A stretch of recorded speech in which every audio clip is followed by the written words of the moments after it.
Chapter 5. Laura and Joseph were still watching the life of the beholder unfold in front of them. Talise turned the aged page, sharing stories of her family handed down through time. They seemed to be in a large gathering. A young woman stood on the stage.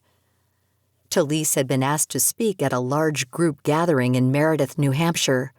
She loved doing this. It was so fun to engage with so many. Her mother and great-grandmother did this regularly, touching one heart at a time, they would always say. Memories are 100-fold. These moments are what we all need to reflect on, to continue to accomplish what it is we are to do in this realm. A question was given to me a while ago as I drove by a lake on my way home. I see most of you are smiling as you have become more acquainted with me and how I think. I, too, smile with you. The teacher comes to us from within and without. This was a moment that I was enlightened by. We all have moments in our life like that. Thoughts come to us, and we just see life a bit clearer. Do you see? This was the moment. This is the question. What will you do with the time you have been given? The crowd was silent in the auditorium. Talise paused, allowing her words to absorb into the air that surrounded them. Books she authored were touching lives just as the other women in the family. Her journey was just beginning as the beholder. Her stance behind the podium was confident. The energy in the room was alive. Talise had that way about her of bringing people alive with her words and her enthusiasm for life. Casually dressed, with her hair flowing about her shoulders, she stroked the strands that fell to her face. "Well?" she asked. "Good question, wouldn't you agree? Every moment, every thought, every word we utter is for a reason. Nothing is for naught.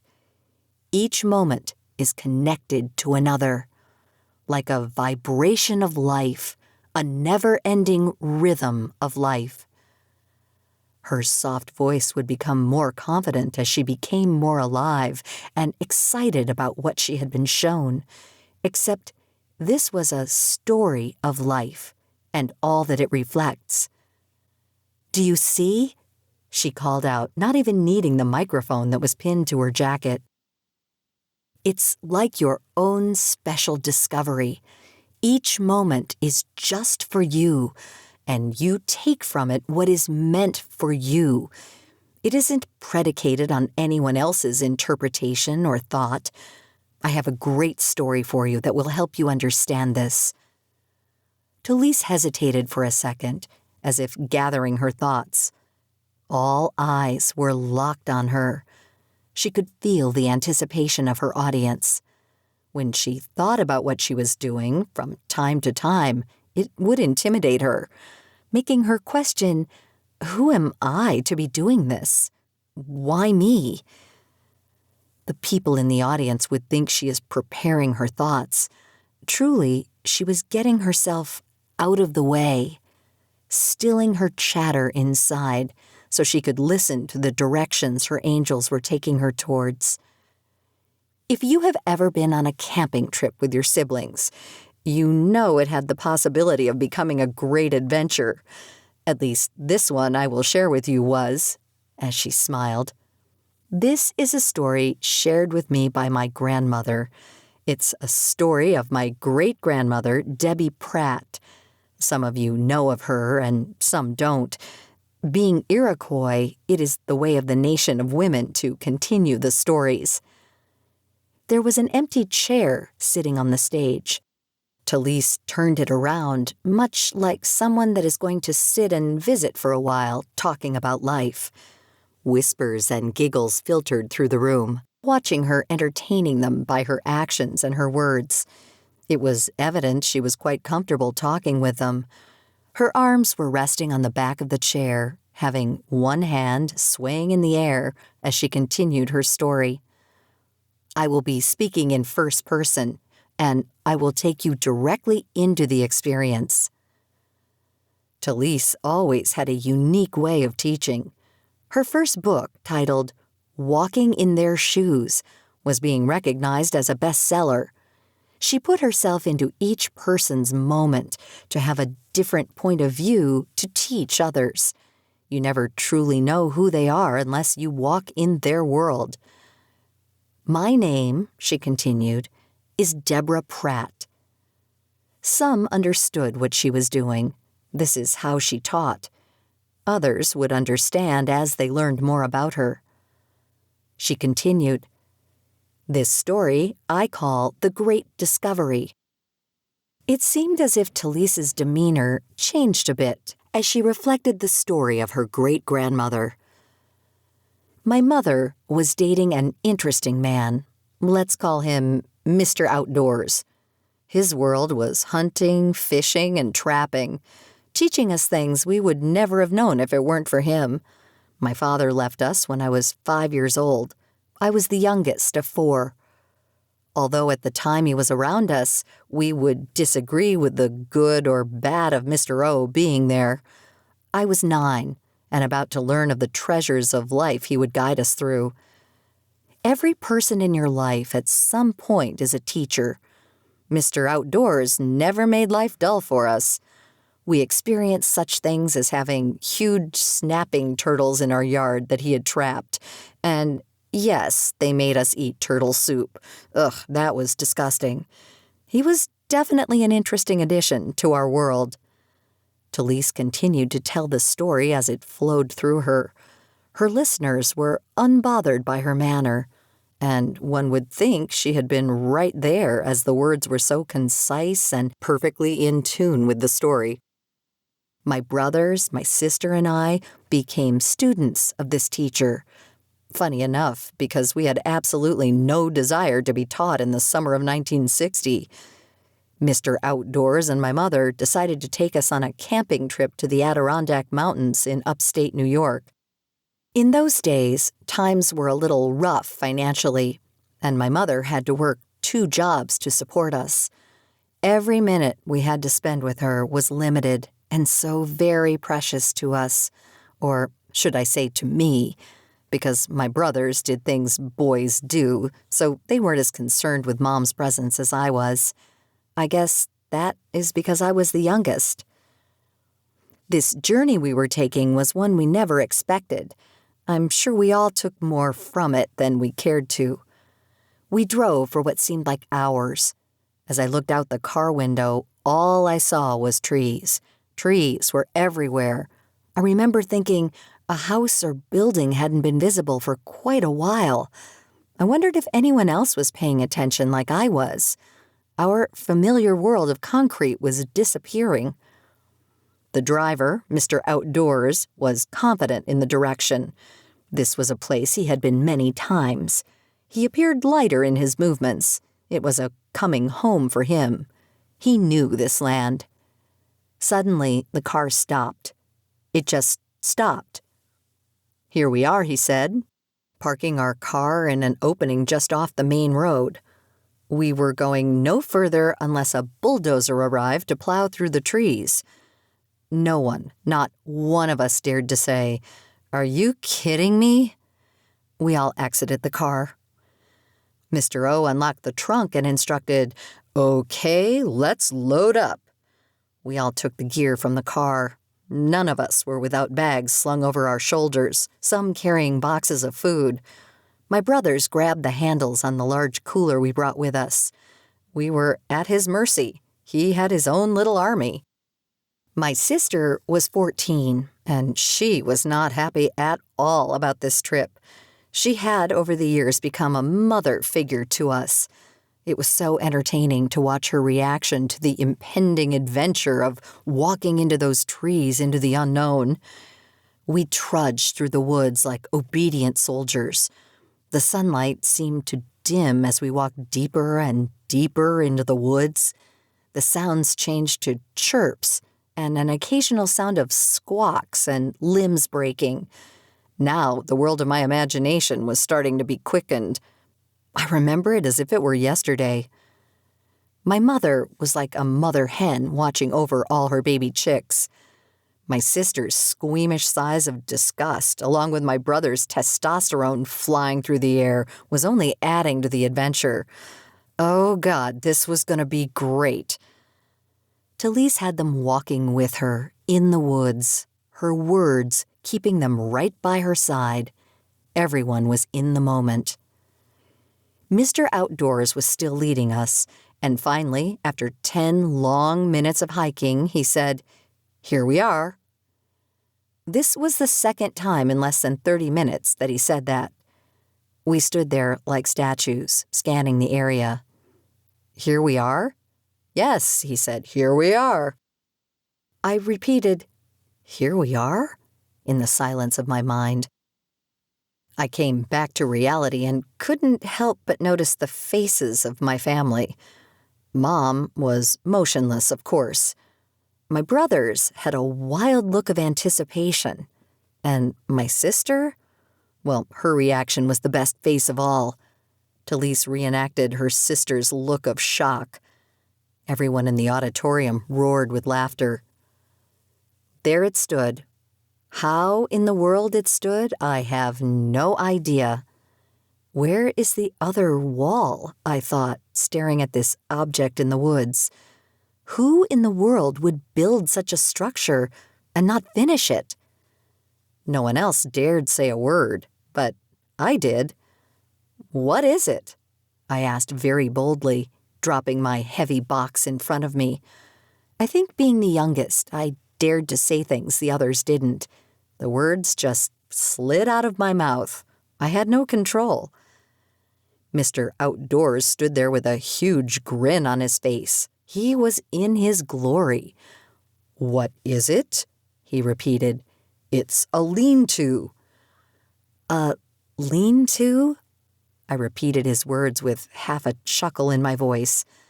I shook my head, waiting for someone else to move or say something. Nothing, not a smidgen of a word.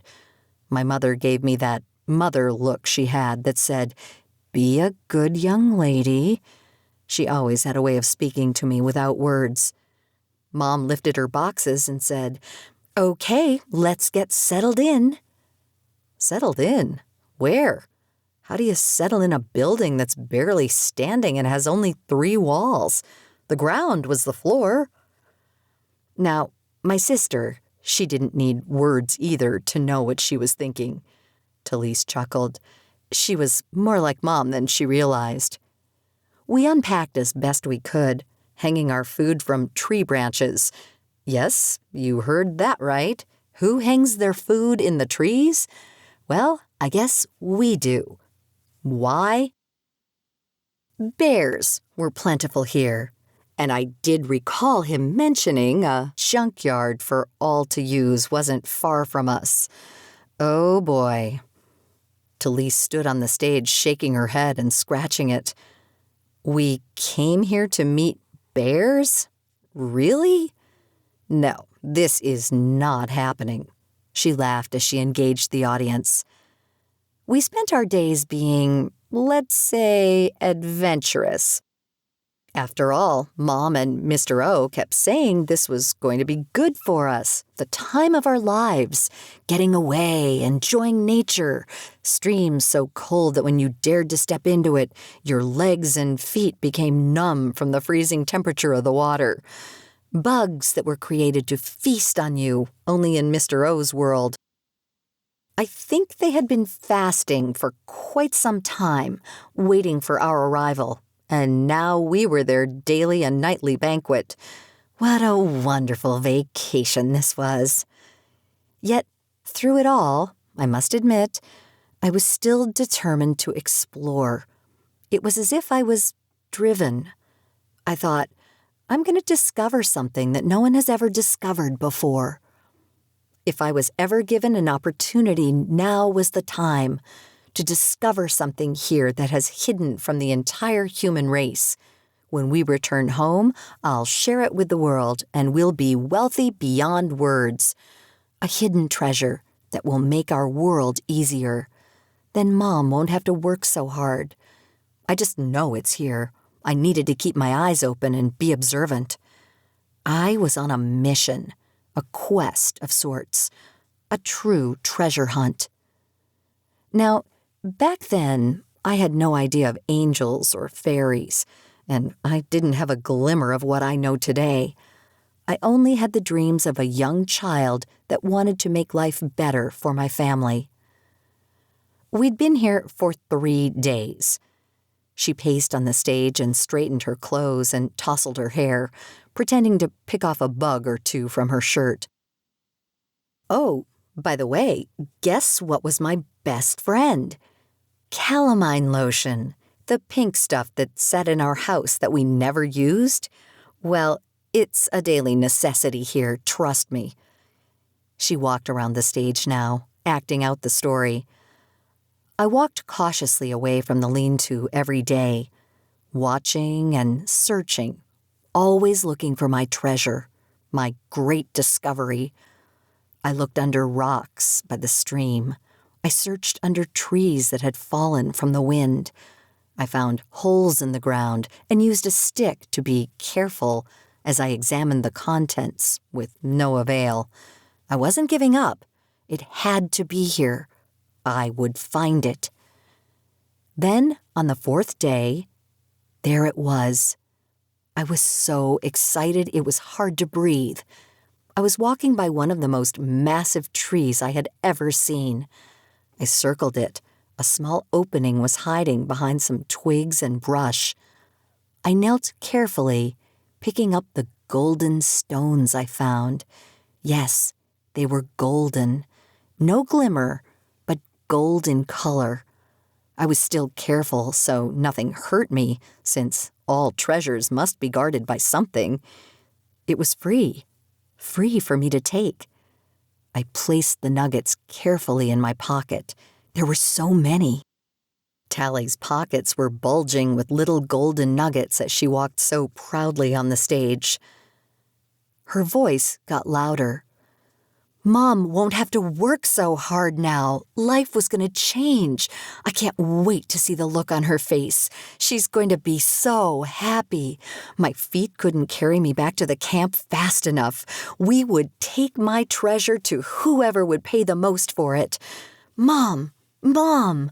I yelled as loud as I could, holding my pockets secure so I didn't lose one piece. She came running toward me. Are you okay? She asked with fear in her eyes. Oh, yes, I am. I found it, Mom. I found it. By this time, everyone was coming to see what all the commotion was about. Mom could see my pockets bulging and that I had something in my hands.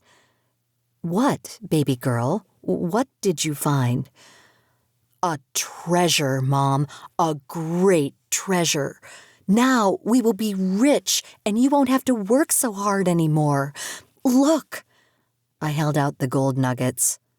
My mom, my brothers, and from somewhere my sister appeared. My face glowed with excitement. I was so happy. Dee? A voice came to my side. Dee, hun?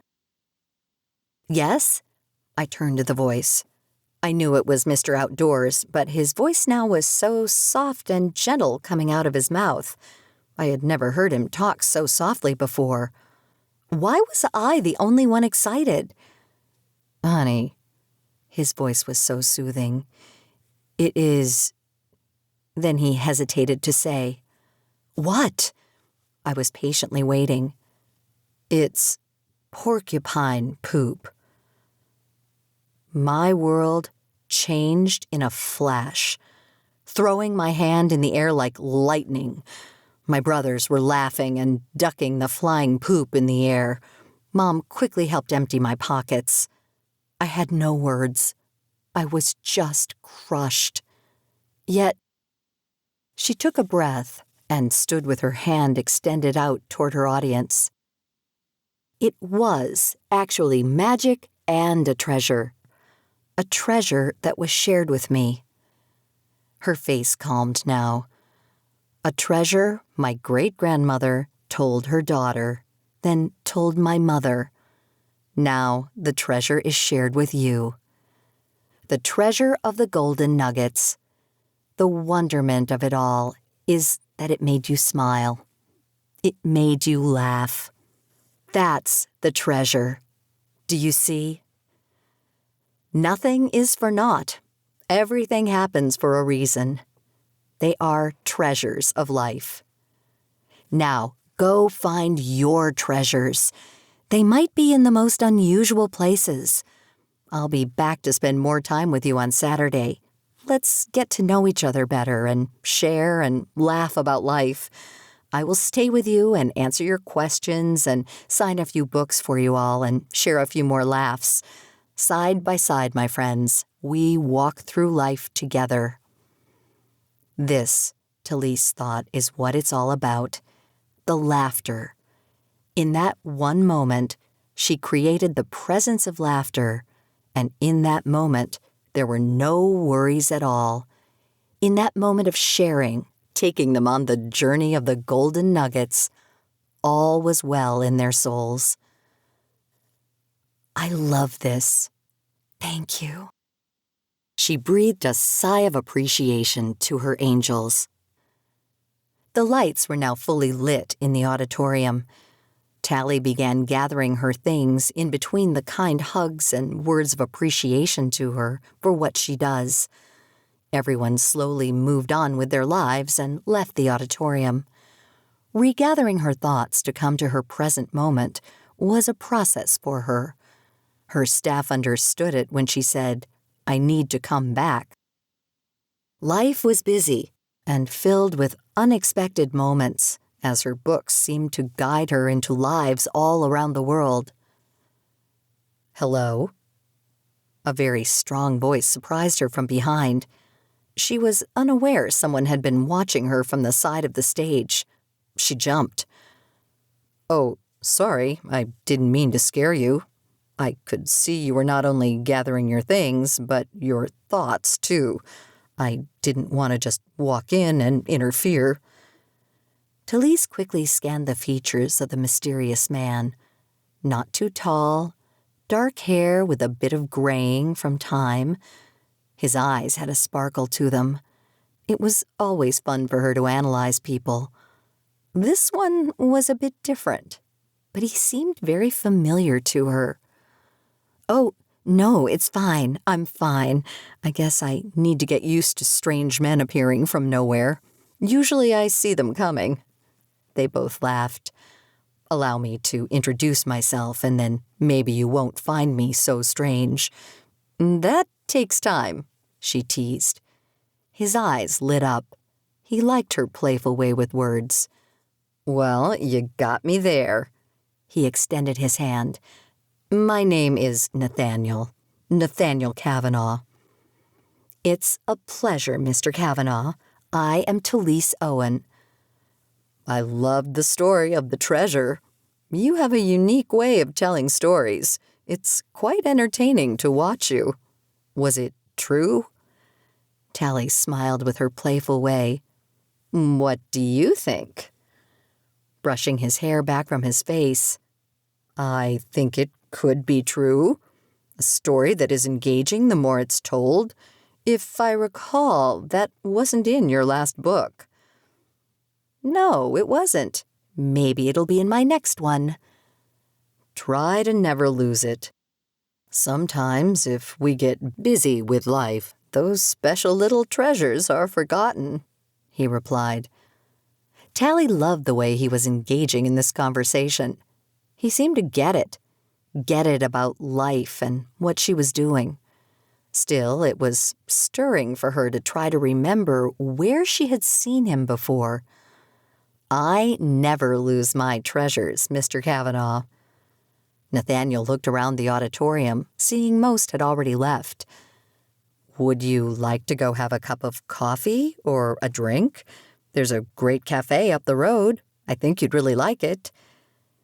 I'm not sure. she stuttered a bit, being interested but wanting to stand back for now. I know, Nathaniel tried to comfort her. You don't know me at all. Here, let me help you carry your things, and maybe on our short walk I can convince you that you are safe with me. The night air surrounded them as they left the auditorium.